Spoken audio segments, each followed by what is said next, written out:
tayo, no? Ilang years na ako sa inyo? Ano, bali, ano, wala siguro isang taon. Hindi nung umalis ako doon. Isang taon pa. Hindi more than that. Mga 3 years na ata. Mula nung umalis ka doon. Okay. Oo, mahigit na. Hindi lang 3 years, mahigit na ano. 4 years na ata kasi may 4 years na nga. Apat na taon na ano. Ipin mo, doon ka na tumikira sa bahay. Dumadating ka minsan, madaling araw, gabi na. Tapos, parang pakaramdam ko sa'yo, wala kang tulog. Hindi, kasi nagka-part-time ako simula 7 in the morning, so magising ako 6:30. Pag part-time ko, dapat 7, aalis na ako ng bahay, 7:30 yung part-time ko hanggang 12. Tapos, after part-time, uwi ako pagka 2 o'clock, may duty ako sa shop dati. Doon pa kami sa kabilang mall. Pero nung time na naruro ko sa bahay, laki talaga ng pagbabago. Yung katawan mo, hindi ka ganyan. Payat ka pa nun eh. Bayan. Oo, pero Overwork kasi. Kasi yung that parang time. overpatig ka na nun, hindi ka na halos natutulog. Hindi kasi yun, bago lang yung tapos yung namin, yung company. So, pag-apply ko dun sa Selectus, yung offer sa akin parang nasa 80 KD pa yun. Kasi after nun ako pumupunta. So, yung first time ko talagang pumasok sa Selectus. Parang talaga ayaw kumbaga, Rockstar. ano ba yan? Racket mo parang grabe yung rackets mo nun. Oo. Oo, hindi ka na namamahinga nun, grabe yung mo. Pag yung unang pag work sa Selectus, lang yun, parang 80 KD yung offer sa akin. Tapos, kailangan ko talagang mag-part-time araw-araw sa umaga kasi 2 o'clock pa yung duty ko. So, kung 80 KD yun ang asahan ko, wala. Ang flat ko, magkano yung rent ko sa inyo? 60 ata yun? 60 ata. Dapat, parang may discount ako nun, so 60. Tapos pinabaan. Kasi nasa pag-usapan na namin. Ba natin kawawa naman kasi. So, kung maging 80, 60, 20 KD sa akin, so dapat talaga mag-part-time. Araw-araw ganun. Ipin mo, kumbaga, doon mo makikita yung doon papasok yung makikita mo. Kabutihan ng Panginoon na talagang isipin mo. Kumbaga, from scratch, ngayon, Tawang-tawa nga ako parang... Nakita mo ngayon yung ano ka ngayon. Kumbaga, yung pagtayuan mo nun sa dati, napakalaki ng difference, na makikita mo talaga yung pagtulos ng Panginoon sa ating grabe.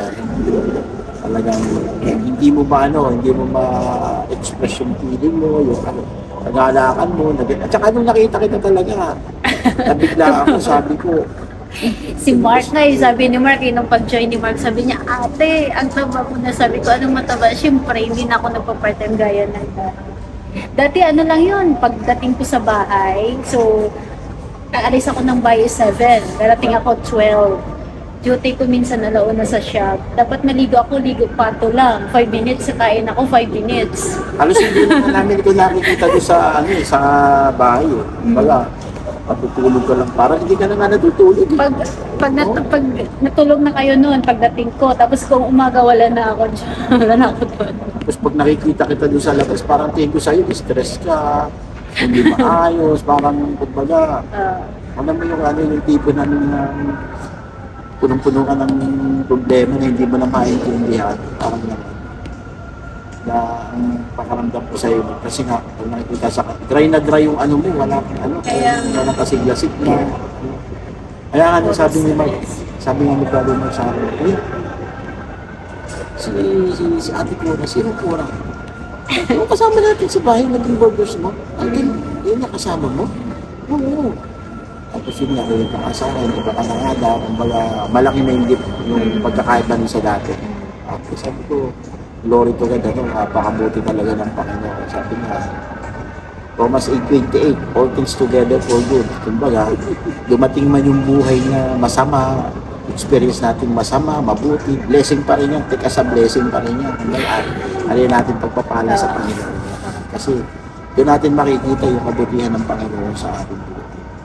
Payat na payat na. Grabe payat mo nun. Tapos sinabayan pa ng ano, no, naninigarilyo. Hindi kasi ano yun eh. Parang sa akin nung that time, naninigarilyo ako parang daming iniisip. So parang alang kasama mo yun lang yung smoke. Kasi wala eh. Yung mga kaibigan ko nag-separate na sa akin. Before Parang- ako pumunta sa inyo, Oo. parang iniwan ako ng mga friends ko.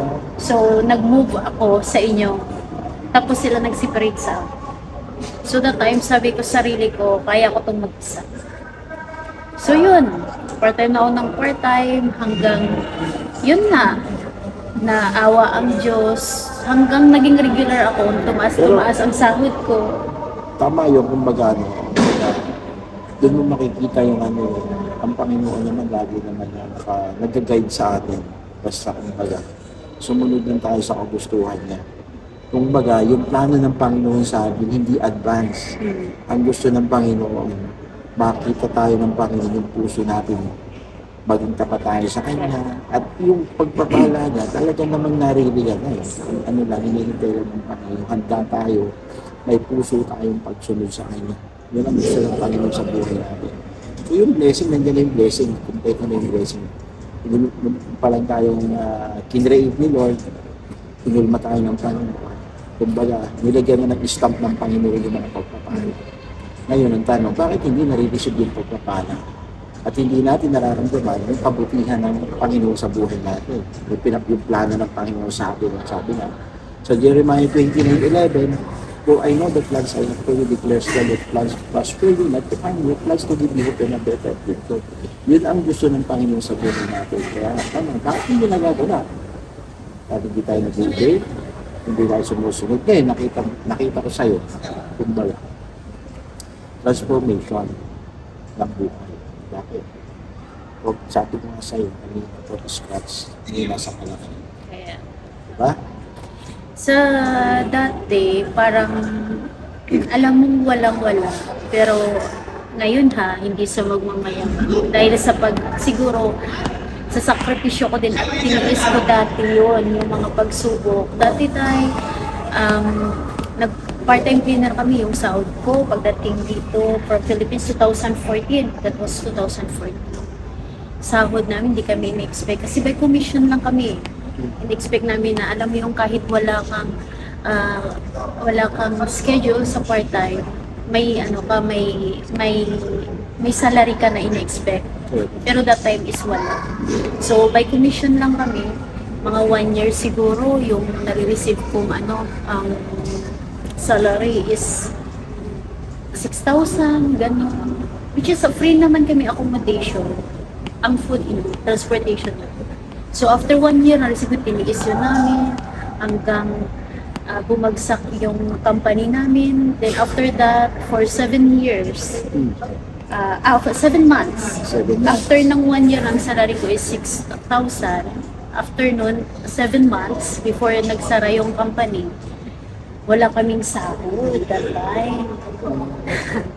So tiis-tiis lang, wala ka na magawaan dito. Hanggang yun, na-bless ni God. Ngayon, nakapagpatayo na ako ng bahay. Isipin mo yun, ano? Meron na akong car. Hindi yun alam ni Mark. Sa yung ginagawa natin, pagpapala ng Panginoon. Hindi natin kayang apopito, hindi natin kayang apopito.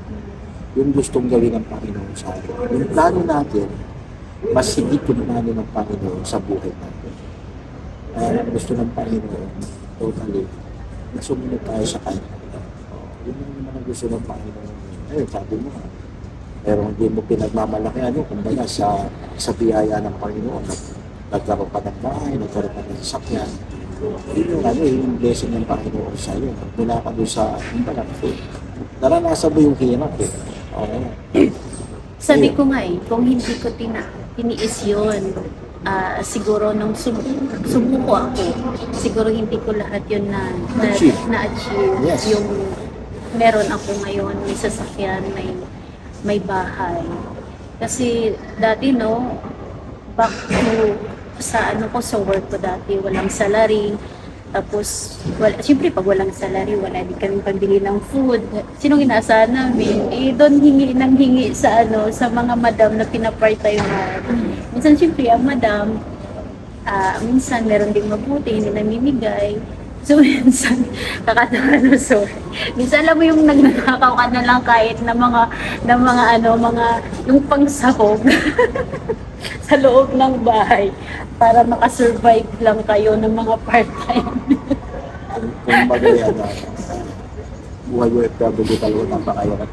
Oo. Kasi wala kayong sahod eh for 7 months. So, ang ginawa namin, kami magbabarkada, sabi namin, ikaw, in charge ka, mamaya ukuha ka ng bawang. Ikaw naman mantika.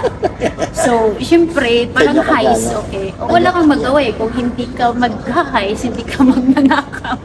Wala kayong makain. So, yung isa, kuha ng pagdating, may bawang na dito, nakalagay sa bra. Minsan yung isa na in charge naman sa mantika. So yung mantika nilalagay sa mineral water. Kunwari lang hingi ng tubig kay madam pahingi ng mineral water ganun. Uubusin after that. Pag uwi yung tubig na may mantika. Pero may halo ng tubig maliit. Konti. Yun, kahit mga sabon dati. Swerte ka kung pag inutusan kami madam na mag-laundry doon. Kuha ka na ng sabon. Yun, nabuhay kami noon hanggang ngayon. Pero at least yun, di ba? Iba na. Pero kailangan yun, yung mga ginawa nyo. Oo, So, ibigay nyo kay God, pagsisihan nyo kasi masama yun. Pero after nun, nang nagkasahod na ng okay, binabalik naman. Katulad ko, binabalik ko yun. Pag mayroon akong extra, namimigay ako sa mga janitor dito ng mga food. Namimili ganun. Kasi pampawi dun sa nagawang mali dati. Yung ano na daw ang kailangan talaga. Yung nagawa natin yung mga nagamang bagay na hindi talaga naman kalugod-lugod sa harapan ng Panginoon. Kailangan mag-confess tayo sa Panginoon. Suko natin, hindi tayo sa pagkakas. Para tayo ay sabi nga ng Panginoon sa kanyang salita, if we confess our sin, He is faithful and just and purify us from unrighteousness. Yun nga kung tayo lalapit sa Kanya, isusuko natin yung buhay natin sa Kanya, hindi tayo ng kapatawaran sa ating makasalanan ng Diyos. Kapatawarin naman tayo. God is forgiven. God is a chances talaga na may kansang Panginoon na binibigay sa atin na pakarami. So yun ang ating so. Kung tayo lalapit sa Panginoon talaga, more pinagpapana tayo ngayon, mas more pa tayong pagpapalaki ng Panginoon. Kung lalapit tayo sa Panginoon. Pero ikaw nga tayo, malaki din pagbabago eh, parang hindi ka tumatanda, di ba? Praise the Lord, ano? Kasi ang alam mo yan. Alam mo yung dati na nandun ako, back to 3 years ago, parang alam mo yung ganun ka pa rin, parang bumata ka pa nga eh. Bumata ka pa ngayon. Pero ba man? Hindi, Totoo. Hindi, alam mo kasi yan. Sa akin lang ha, ang aking pananaw sa buhay ko. Pagka nasa Panginoon ka, lahat ng mga obstacles and trials na dumarating sa buhay, kailangan bihin natin sa Panginoon. Huwag natin sarilinin, huwag natin angkinin na kaya ko ito, no. Kumbaga, yung problema dumating sa buhay natin, alam na ng Panginoon yung masagutan. Kailangan lang talaga natin ay, kumbaga, unahin natin ang Panginoon sa lahat ng aspeto ng buhay natin. At naniniwala ako, sabi mo nga, sa'yo na rin galing, na kumbaga, bakit hindi na-stress, bakit ganun pa rin ako. Kasi, lahat ng kumbaga, si Lord yung aking pinagkakapitan. Secondary na lang yung tao.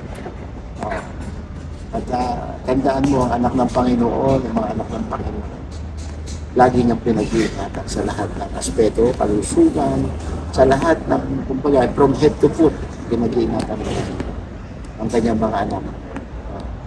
Kaya sabi ko nga, marami na, kumbaga, tayo naman, hindi naman tayo perfect. Marami tayong obstacle na pinagdaanan sa buhay natin. So yun, kailangan maging aral sa atin kung paano tayo Ikaw, katulad mo, kung paano ka dinala ngayon ng Panginoon sa kinalalagyan mo ngayon. So, doon sa pinanggalingan mo, may mga aral kang napulot ko. Marami. Oo. At yun ang dapat maging motivation mo na kung wala si Lord, hindi ko ma-achieve itong nararanasan ko ngayon.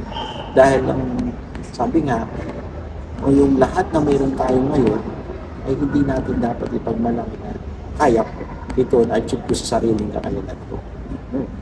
Without Jesus Christ, hindi natin kaya ma-achieve yung lahat na mayroon tayo ngayon. Yan ay nanggaling sa Panginoon. Tandaan natin.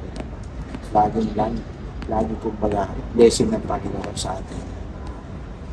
Kaya, salamat din tayo sa Panginoon talaga kasi ilang taon na tayo dito sa Kuwait. Ilang years ka na ba? Dito sa Kuwait. Matagal na ako dito. 18 years na. Gusto 19 years na ako. 18? 19 years na ako dito. Hindi matagal na rin. Oo. Pero doon sa, sabi ko nga sa'yo, doon sa 19 years na yun, marami rin nakapagsulot na dumaan sa buhay ko. Pero sa biyaya ng Panginoon, kung talagang sinumahan tayo ng Panginoon sa pagsulot. Kinaya. So every 2 years ka umuwi? Actually, 2 years. Pero nung nagkameron ng pandemic, alam mo naman ng pandemic, hindi tayo nakauwi, nakulong tayo. Bago ko nakauwi, almost 4 years. Last uwi ko nung last July. So nagplano ko umuwi, dapat December, this December.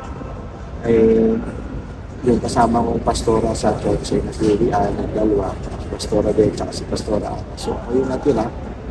So supposed to be December uwi ko. Pero nagpaplano, mag-uban ng Panginoon, makauwi ako ngayon April or May.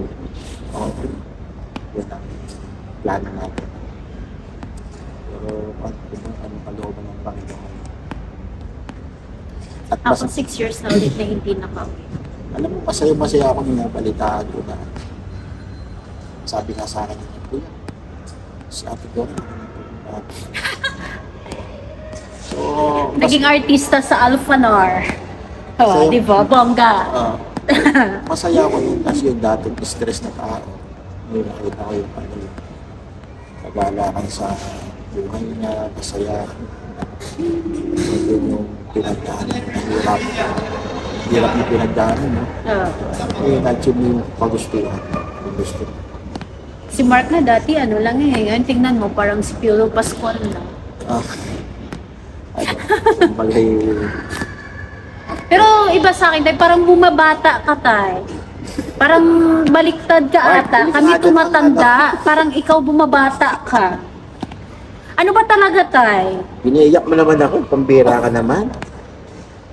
Pinaiyak siya kasi bumata siya balay. Oo, bumata. Kami tay parang, alam mo yung 2019, 2017, 18, parang ako, parang hanggang ngayon, parang tumatanda ako. Parang ikaw parang, dati matanda tapos parang bumabata ka. Demon ka siguro tay. Total. Demonyo. Yung demonyo. Pagka malala ka. Umiyak pa si tatay tinawag demonyo. Pagkaanak tayo ng Panginoon, kailangan kumbaga, yung mga gawain ng kaaway, kailangan yan. Defeated na yan sa anak ng Panginoon. Kailangan yan. Kaya, kumbaga, salamat tayo sa Panginoon. Sa loob ng mahabang panahon, pag malagi natin dito sa akin, pinag-ingatan tayo ng Panginoon. Ano yung kaya ko, marami pang blessing ang bibigay ng Panginoon. Nais nga lang ng Panginoon talaga magiging tayo sa akin.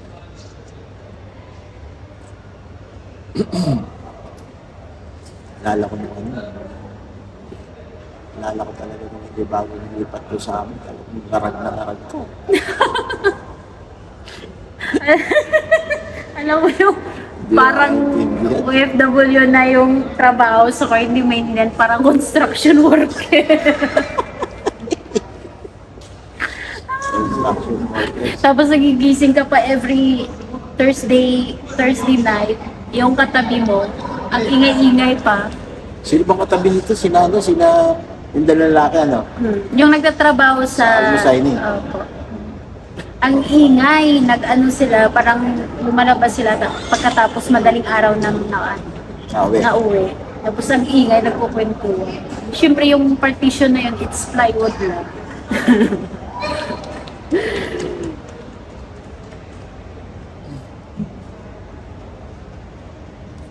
Tahimik dito sa lugar mo. Walang customer.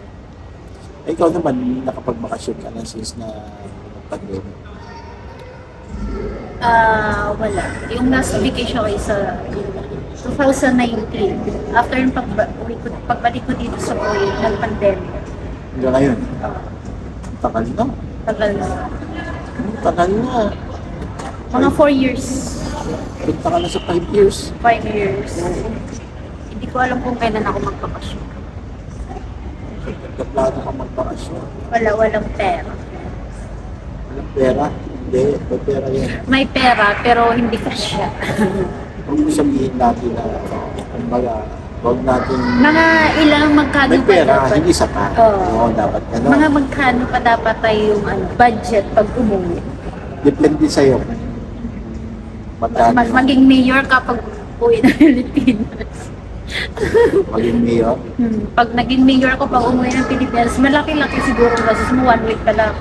Pag mayor, Kasi bigay ka ng bigay, di ba? dapat tanod ka pa lang. Tanod ka pa lang. Oo. Tanod ka lang dapat.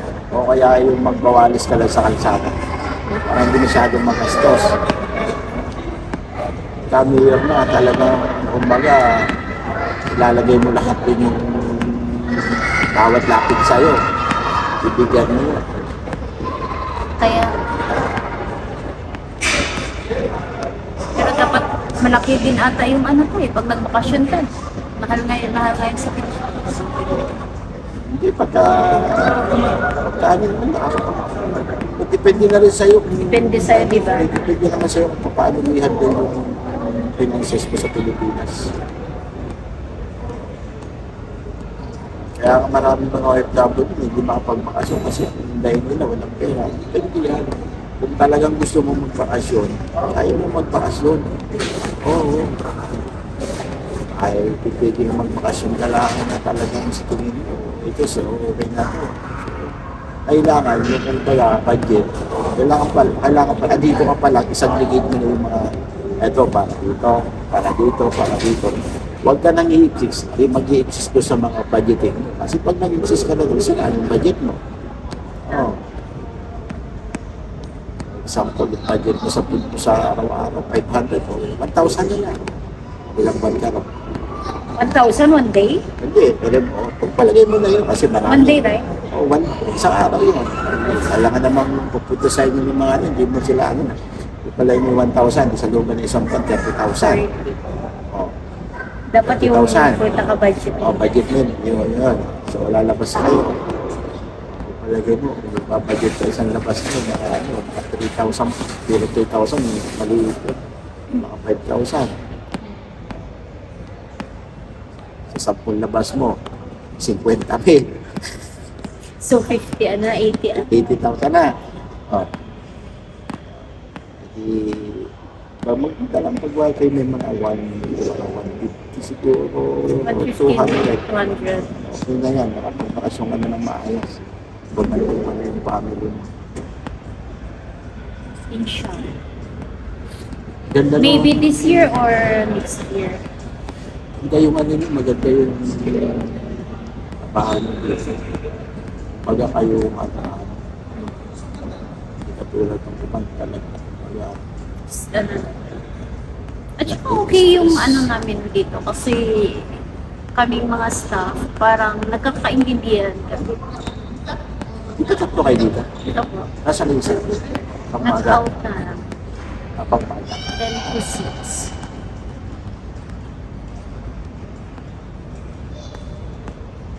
Tahimik na tahimik. Dati kasi itong lugar na ito, linotrito. Hindi sabi nila daw dati yung Alpha na wala pang avenues. Ito yung pinakasikat na mall. Totoo yan, nung walang avenue sa G60, dito puntahan ng mga tao. Kasi ang bahay ko dyan lang eh, dito sa likod na ito. Dati. Sa Walid? Yan din. Oo, sa may Walid Bacali sa Twin Tower. Ah, okay. Diyan ako nakatira 7 years. Kaya dito, ito yung tawagin ng ano dito, nung araw na wala pa 360 sa Abinus. Ito yung Makati. Ito yung pinaka-Makati. Kumbaga, kasi nandito lahat ng tao. Kaya nga, sabi nila. Ngayon, na nagkamayroon ng Abinus sa 360, naiwanan ko. Daming taong dami dito. Sabi nga may ito, itong limotre na ito. Dito nawawala ng customer, laging loaded dito. Asa? Oo, ito lugar na ito. Resto. Awan ko inabot nyo yung linotre dito, yung coffee shop. Ah, Una, yun ang kaya una pala dito. yung may mga customer na parang dati dito siguro pumupunta. Narinig ko na yun, asan yung parang coffee shop dito na sabi ko, parang wala naman, hindi namin naabutan. Yun siguro ang ibig nilang sabihin. Kahit wala ito mga ganun. Kasi ba? Ito tumagal din ito, mga 4 years ako. Ano ba yung ano to? Ano siya, chocolate cuisine, parang coffee mix, may mga hamburger shop. Okay. Biro na. Ang saya din dati dito, bago COVID, may mga pabandayan siya. Biro kasi ng tagal.